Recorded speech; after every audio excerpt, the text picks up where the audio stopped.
Oh, we're almost there. There you go. Perfect.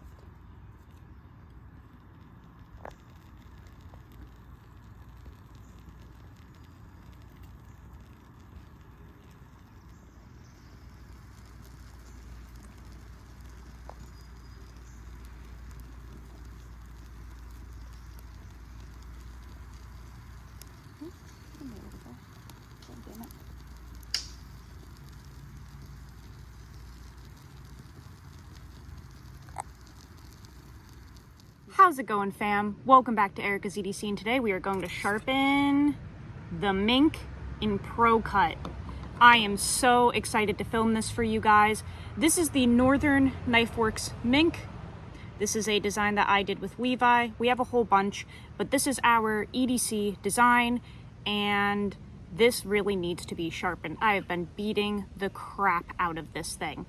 This is in ProCut at 63 HRC, 8 thou BTE, super thin and slicey. I've been using it for everything from campfire tasks to processing dog food to cardboard, zip ties, you name it. This has been doing everything. And it is pretty dull. So today I'm going to show you guys how I like to sharpen Pop's ProCut.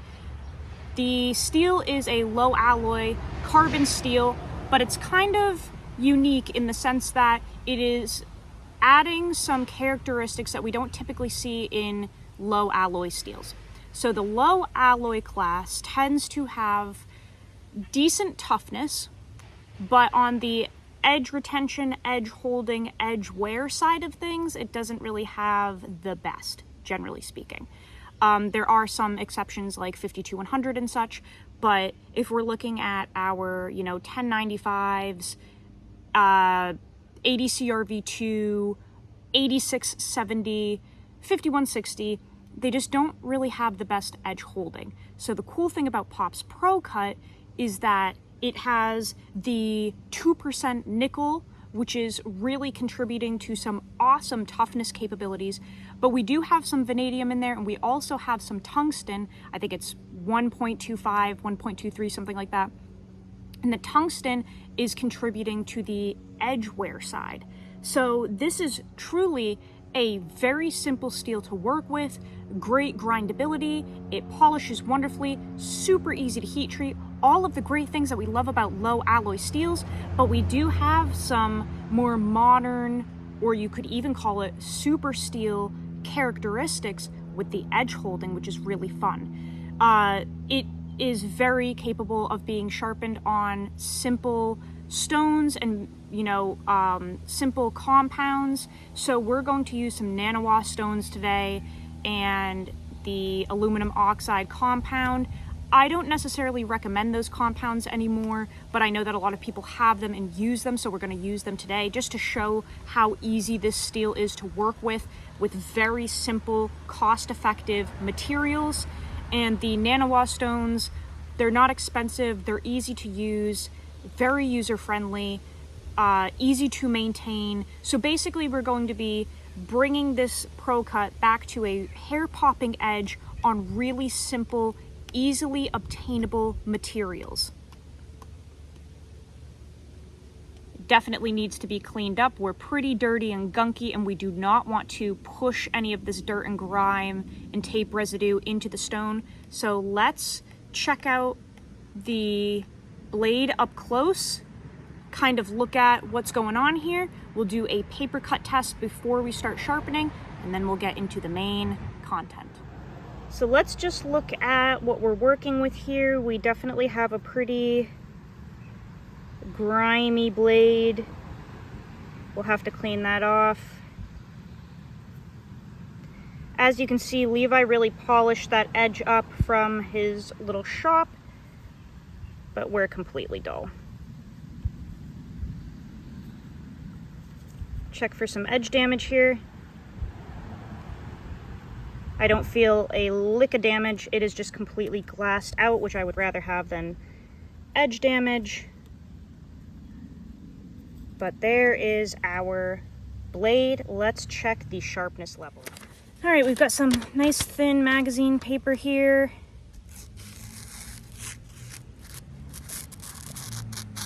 Not the worst at all, but a little bit fuzzy and a little jagged. The good news is this edge isn't completely toasted. It can bite a little bit, but we're just not super clean, and we're kind of moving through this magazine paper with geometry as opposed to a sharp apex. So we're gonna touch this up today.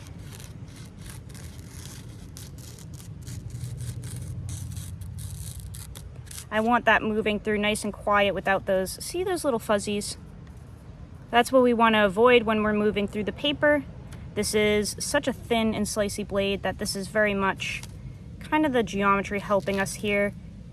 And it's not completely toasted, but we don't want those fuzzies, those fibers.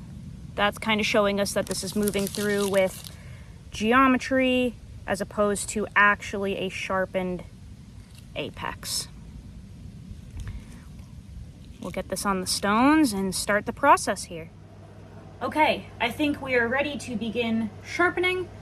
I cleaned up the knife, so anything that you see left on here is either, scratches or patina. This is a carbon steel. It absolutely takes a patina, so you can see even through that blasted finish that we have, there's definitely some darkening on the blade.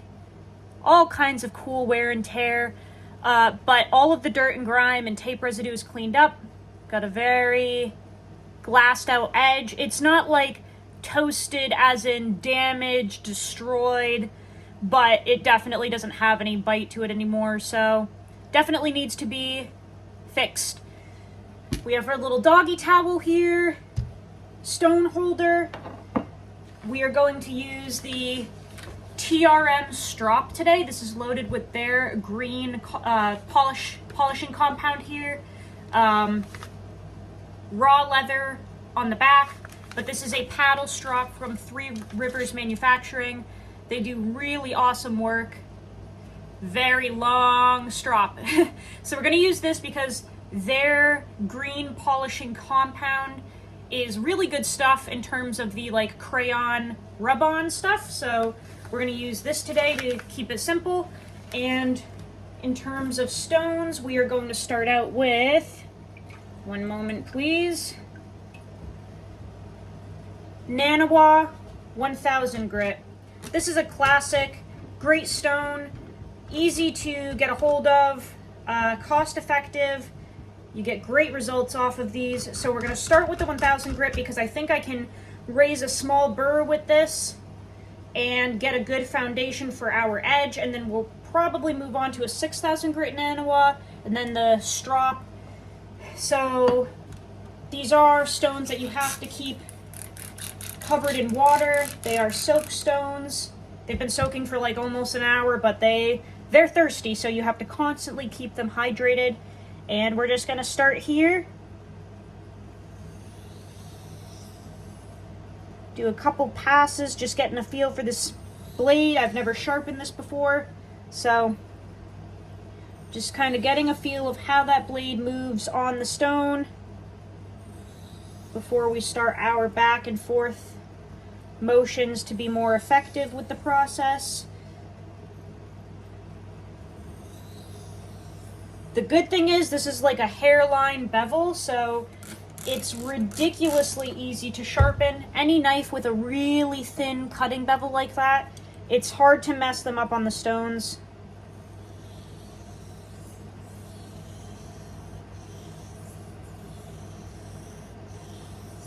I'm starting with this 1000 grit because there's no edge damage. We're really just refreshing that apex. We don't have to work out any rolls or chips or nicks or anything, so this should be more than sufficient for this low alloy steel. And this should, oh yeah, wow, wicked gnarly burr already. That's crazy. So with just that 45 seconds of sharpening there, We already have a burr. I just want to get it a little more raised at the front here. Wow. That is crazy how quick that burrs up. We'll just do a few passes like this to even it all out here.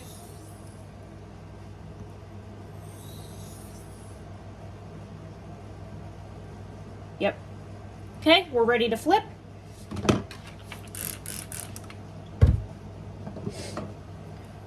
To deburr, I'm going to do 1 or 2 very light stropping motions, as we don't want to break that burr off. We just want it to kind of crumble, fall away.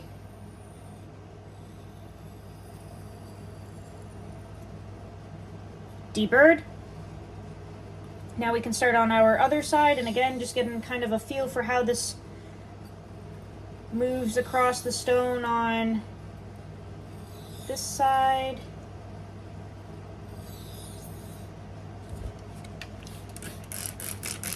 So as you can probably tell, ProCut is extremely easy to sharpen and responds really, really well to soak stones. Super easy to deburr. We already have a burr, again. Very, very time efficient to sharpen. Just want to strengthen that burr up a little bit.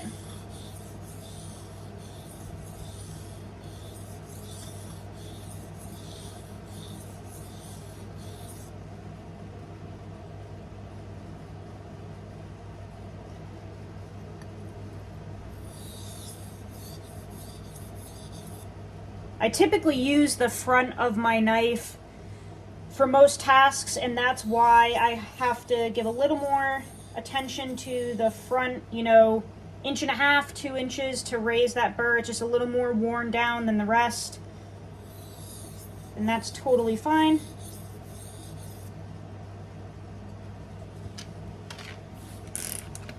We'll even this whole thing out.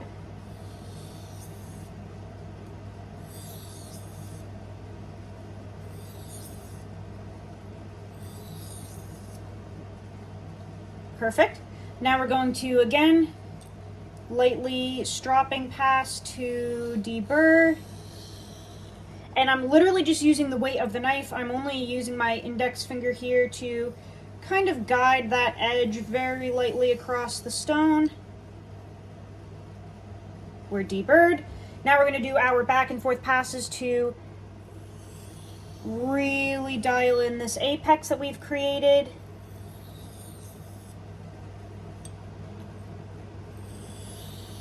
And it's very important to let the stone do the work, especially with these nanowa soak stones, these Japanese water stones. You do not want to go ham and dig into them. They almost feel like clay, and you have to be very light moving across them, otherwise you'll dig the blade in and ruin your edge, ruin the, well, not ruin the stone, but you'll have to lap it, you'll have to flatten it back out because you'll have a chunk missing out of it. It's very soft feeling.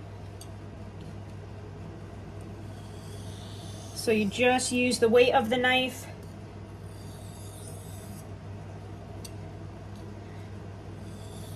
And you can guide with your other hand, but just let the stone do the work. You can definitely put a little more muscle into certain stones, like some really hard ceramic stones like the Spyderco's or diamond stones.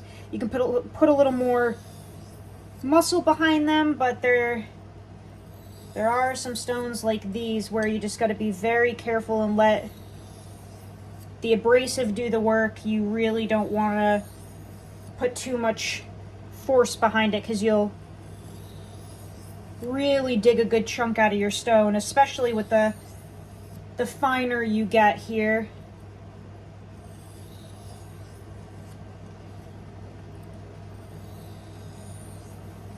Okay. So let's see what we have off of the 1000 grit nanowa. We just want to make sure that we don't have any residual burr hanging on either side. Doesn't feel like we do.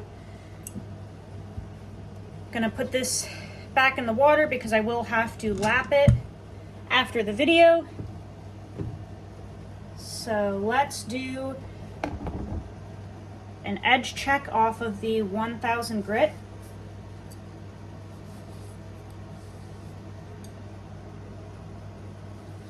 We'll use the same thin magazine paper the whole time. Oh, that's 2 pieces, hold on.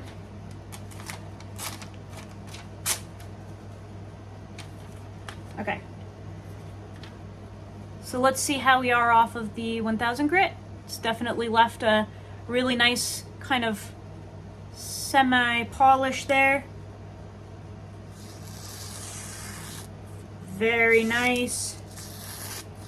Got a little bit of a, there we go, a little bit of a hang up somewhere in here, which could be like a microscopic little burr or something, but we have the bite back 100%. So I think if we clean this up a little more on the 6000 grit, we'll be good to go, and especially with the strop. But we have that toothy bite back, which is good. Man, these are all, sorry guys. We have that toothy bite back.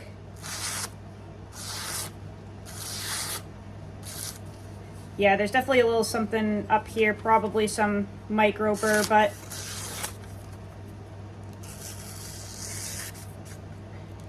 yeah, right in there, but the rest is really good. So let's clean that up a little more. We'll get rid of that. I don't think it's not damage or anything. It must just be some little, yeah, I think on this side, just a little bit of burr hanging on right there. Now I can feel it, that my finger is a little more dry. Not a big deal though. We can get rid of that. So let's move on to our 6000 grit. This is a very fine stone. This was actually a gift from my friend David. Thank you, David. Okay, let's see if we can get that burr taken care of there. So I'm not going to build a burr, which we need to get shirts that say that instead of build a bear workshop, build a burr workshop. We're not going to build a burr. I'm just refining now. So this is going to almost be like a honing stone in this situation. So I'm actually just going to do a couple of like honing passes back and forth here. Polish up what we already have. Remove that little micro burr that I didn't initially feel, but now I do.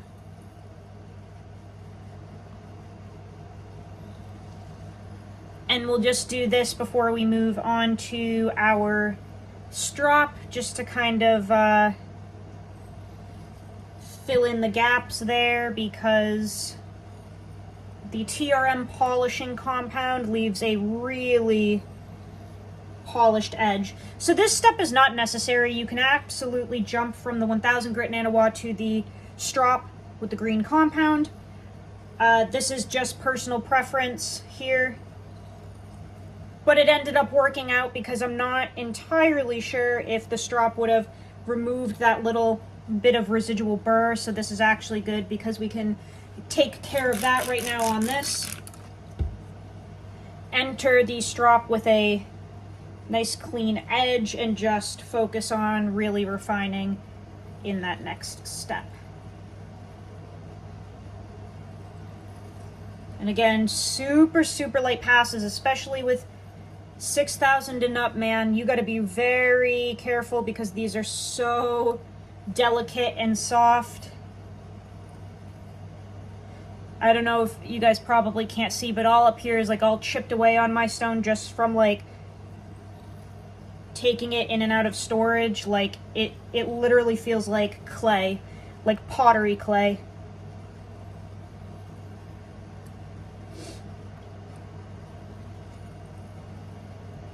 All right, let me check the edge now. I'm hoping that we got rid of that little bit of burr because we definitely have the bite back.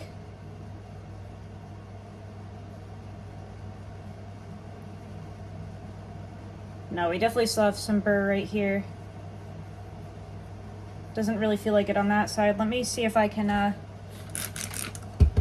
get rid of that.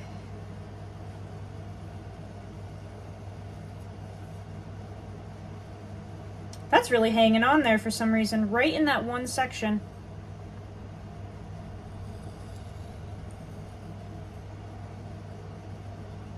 Oh, there we go. That might be better. Okay, I just want to even this all out. Not going to edit this out because it's important to show the little curiosities and hiccups and stuff. Sometimes you just get weird little quirks that happen, and I'm not going to edit this to look perfect.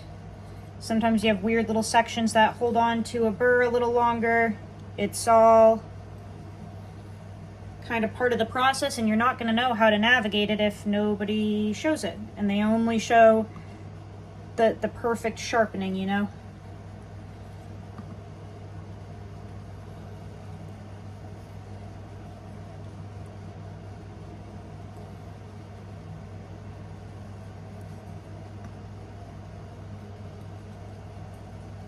All right, let's check that.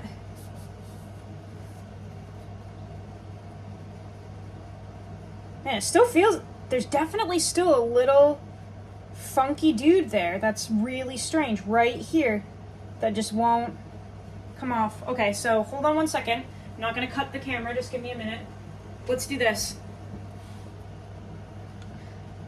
Actually, I'll leave that there for a minute. Okay. We're going to try something different. We're going to use a ceramic rod and just see if we can gently... Now that knocked it off. Okay. So let's do this. Sorry, guys. Working out the kinks here. Let's see if this does anything. Sometimes some weird stuff happens.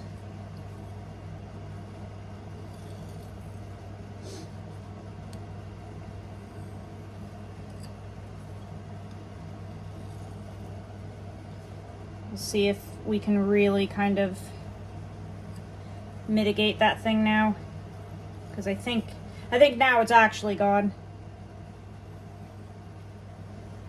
Sometimes you just have to bring in the ceramic rod of doom.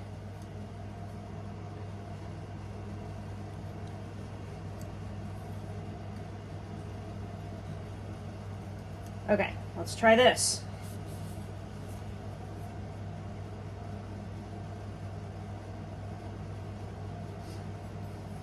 Feels better. There's like ever so slightly just a little, I don't know why that's hanging on there so bad. It feels reduced. So let's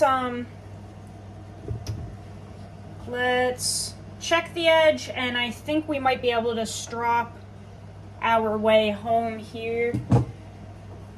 Could just be a little bit of decarb, a little something there.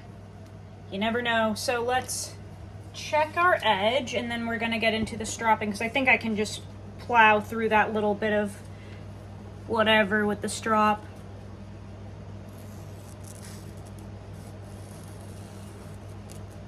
Wow.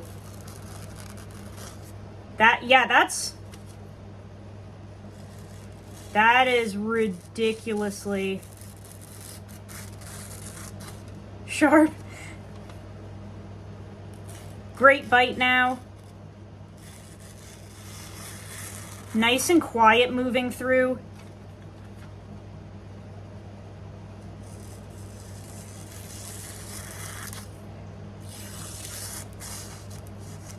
Yeah, right there's a little something. Let's see if we can get that off with the strop. There's a little something up in here. It's definitely got its bite back though. I think the strop is really going to enhance this whole thing, so let's do that. Hopefully I can fit all this in frame. Okay. I think we're good here.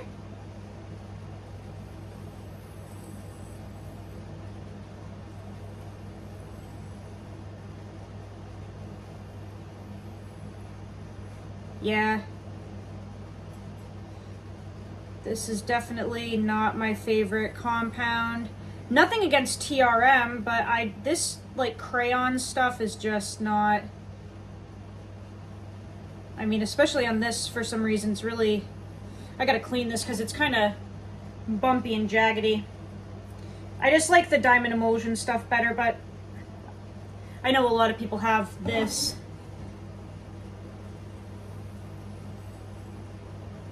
I don't really like how the color on stuff applies. It can just be kind of lumpy and uneven, which you can obviously see on this. I did not do as well of a job as I could have applying this compound. The other thing I'm not the biggest fan of is that it sticks to the, it can stick to the blade. But we'll see if it should still work. It's just kind of finicky here.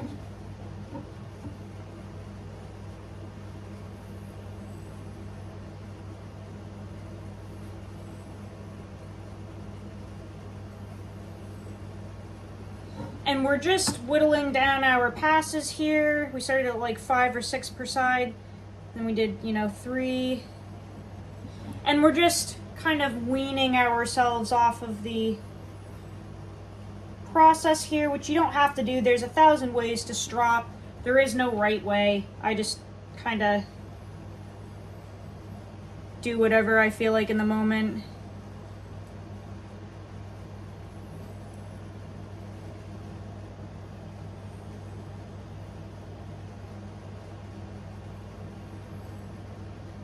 Really hoping that this knocked that residual burr off. Because that little guy was being finicky, but I'm guaranteeing it was just like a little bit of decarb or whatever. A little bit of RA maybe.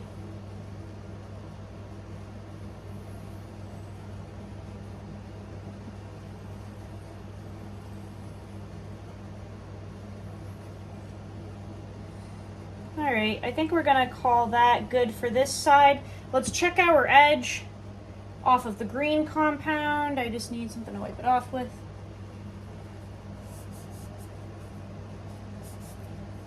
Then we'll probably do a couple passes on the bare side because I actually really like the bare leather. It's very high quality, very firm, and really just gives a nice finishing touch. But we'll see how it is off of the green side here. So see how that just completely changed that edge? That is completely different. So the stones established a good foundation for us, right? Like we got our bite back. It wasn't perfect, but we kind of reestablished that edge, got it all straightened out. The strop is what is really taking this to like a scary sharp level here, okay? We don't have any of those hang-ups anymore. We don't have any of that silly stuff. It completely eliminated everything. Now this is a way more impressive edge than we had off of the 600 grit, okay? This is very, very sharp. We do not need anything more than this. This is fully capable. It has some compound stuck to the blade. But this is, you don't have to do anything more than this. This is very, very sharp. I have very hairy Italian arms. Let's see if it will shave. Holy shit. Hopefully you can see that giant ball of hair.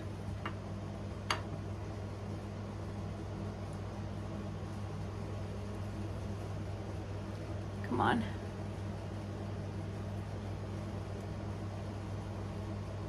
Can you see that? So it's actually scary sharp. Like that's a lot of arm hair. It's also scary that I have that much arm hair. But the whole point is, this is ridiculously hair-popping shaving sharp. We do not need to take this any further. But are we crazy? Yes. So are we going to take it the extra mile? Yes. So what we're gonna do is flip the strop over, just wiping off anything that got stuck to it off the counter, like crumbs from me eating food. Okay. Let's just do a couple of passes on the bare leather.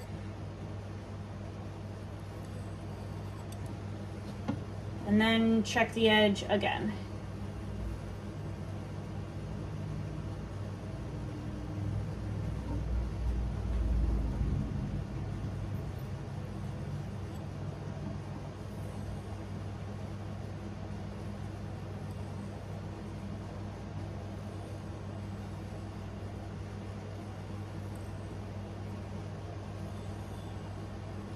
But this is like scary, freakishly sharp.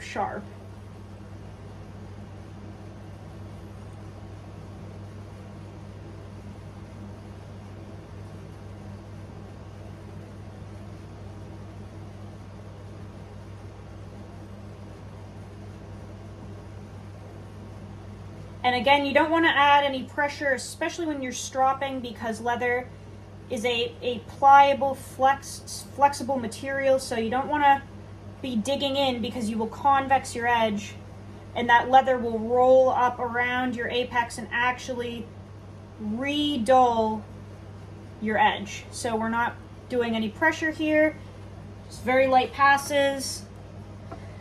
Okay, let's check our final edge. If I can get you guys to come up and visit here. Okay.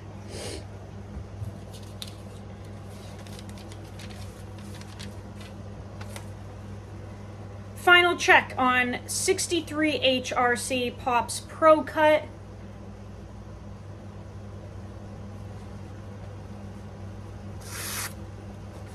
I would say that is about as sharp as you can get a knife. Oh, we hit the folded part. That is very sharp. Very, very sharp. Did not rip these very well because I left the folded pieces on there.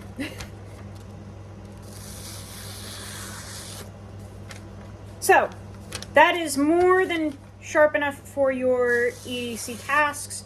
We got rid of that little burr that was hanging on, and sometimes that weird stuff happens. You know, it is what it is. But we have full sharpness from heel to tip. It pops hairs. It can cut right across the paper straight. And that is exactly what we want. And that was off of very cheap, very easily found materials. You can get them from sharpeningsupplies.com. I have no affiliation with them. They just have a great selection of sharpening supplies and stropping supplies. But that's sharp, guys. ProCut gets sharp. And it's really, really easy to work with. Like I said, that little burr thing that we had happen could have been anything. Could have been a little bit of decarb, could have been a little bit of RA, but we worked through it. It wasn't problematic because it did get removed and it didn't rebuild or come back. And we have a really nice edge now. So that's how you can sharpen Pops ProCut on nanowa stones and aluminum oxide compound. Get a nice polish on there. Oh yeah, now you can see it. I really hope that you guys enjoyed that. Let me know if you have any questions, comments, concerns. Mother's number's down below. Thanks for tuning in, guys. Go use your shit. Learn how to sharpen your knives. I'll see you guys on the next video. I love you so much, fam. Take care.